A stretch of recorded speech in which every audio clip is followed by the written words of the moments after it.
Good morning all, and thank you to UCAM and your team at Taronga Zoo for so generously hosting today's event. Thanks also to our wonderful co-host, the Jane Goodall Institute Australia, and to our amazing lineup of expert speakers, Zara, Phoebe, Charlotte and Adam. I'd also like to express our thanks to the amazing Dr. Jane Goodall, and she's given us unwavering support to our global initiative to end wildlife crime ever since it was launched back in 2020. Now, I'm really sorry I can't be with you in person there today, but in a few days' time, I'm going to be in Vienna for the 12th meeting of the Conference of the Parties, or COP, to the UN Convention Against Transnational Organised Crime. Now, I think you're all probably familiar with the term COP by now, in particular in the context of climate change meetings. Well, this is the COP where the world comes together to address all forms of transnational organised crimes, including human trafficking, migrant smuggling and firearms smuggling. And in recent years, it's also started to consider a wide array of crimes that affect the environment, including wildlife trafficking. Now, our global initiative to end wildlife crime can take some credit for that. And our team is going to be working with countries and partner organisations in Vienna on strengthening international cooperation to prevent and combat wildlife trafficking. All right, why should we be so worried about wildlife trafficking? Well, we can answer that question by looking at it in terms of its scale, its value, and its impact. Now, I'm going to refer to all three, but I'm going to skip referring to my sources, but you can rest assured that I do have them. Now, in terms of scale, about 7,000 species of animals and plants that are protected under the trade convention called CITES have been found in illegal trade since 2016. Now, this includes a wide array of species, and just to give you an example, it includes agarwood, birds, cacti, eels, elephants, lizards, orchids, rosewood, rhino, seahorses, sharks, snakes, turtles, and more, along with millions of species that are not included under CITES, especially fish and timber species. Now, let me make it a little bit more real by sharing three examples with you to illustrate the scale. Over a period of just 3 years, from 2010 to 2012, it was estimated that over 100,000 elephants were illegally killed for their ivory. Now, as a result of a global collective effort to tackle this poaching and smuggling crisis, we've made some good progress and poaching numbers are falling down, but these gains are fragile.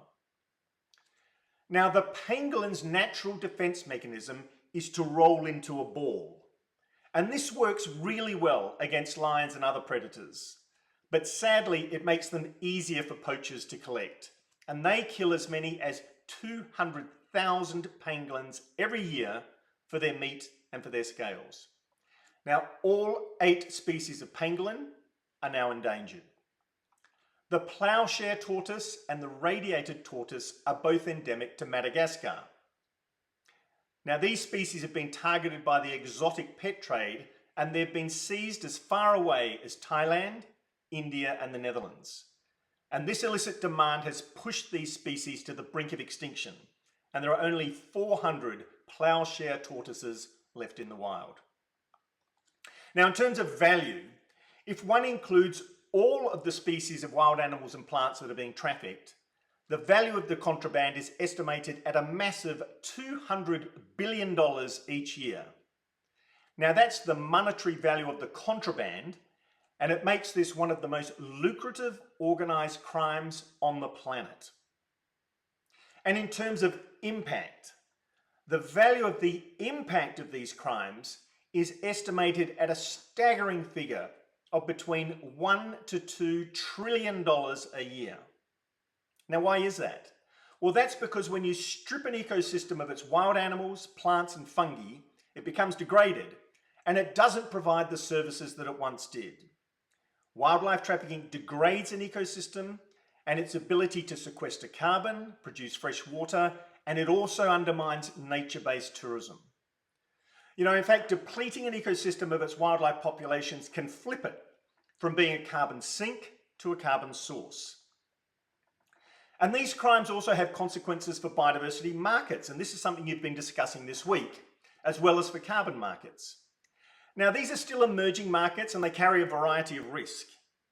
and the efficacy of biodiversity certificates and nature-based carbon credits are put at serious risk by poaching and wildlife trafficking. And then we have the issue of human health.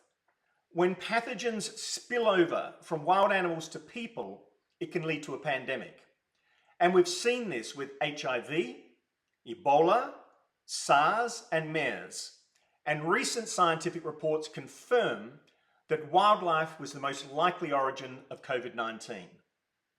Now, this risk can come from legal, unregulated, and illegal wildlife trade and markets. But it's the illegal trade that poses a particular risk because it bypasses all biosecurity measures. All right, colleagues, wildlife crimes are industrial in scale, highly valuable, and extremely destructive. We have made some good progress over the past decade, but the scale of the response is not yet commensurate with the level of the risk. So what can we do? Well, there are three levers we can look at, and they are the law, finance, and technology. And this week in Sydney, you've been discussing conservation finance, which includes financing to tackle wildlife trafficking. Now, in Vienna, a few days' time, we're going to look at how to make better use of international law. And just last month, we tackled the financial aspects of these crimes in Stockholm at the Financial Crime Summit.